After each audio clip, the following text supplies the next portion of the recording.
Hi friends, ఈరోజు మనం నాన్న ప్రేమ డాడ్స్ లవ్ అనే స్టోరీ గురించి తెలుసుకుందాం. అనగనగా ఒక తండ్రి కూతుళ్ళు ఉండేవారు. ఒకరోజు 11 ఏళ్ల అమ్మాయి తన తండ్రిని, నాన్న, నా 15వ పుట్టినరోజుకి నాకేం కొనిస్తావని అడిగింది. ఇంకా చాలా సమయం ఉందని తండ్రి జవాబిచ్చాడు. ఆ అమ్మాయికి 14 ఏళ్ల వయసులో ఆమె స్పృహ కోల్పోవడంతో వెంటనే ఆసుపత్రికి తరలించారు.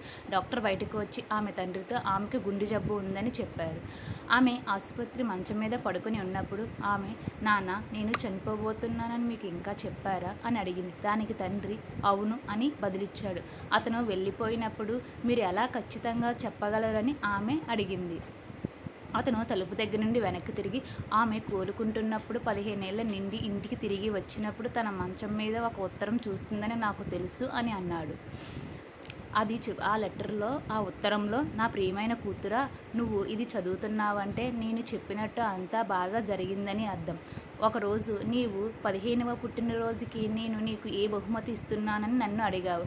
అప్పుడు నాకు తెలియదు, కానీ నీకు నా బహుమతి నా గుండె అని ఆమె తండ్రి అని చెప్పాడు.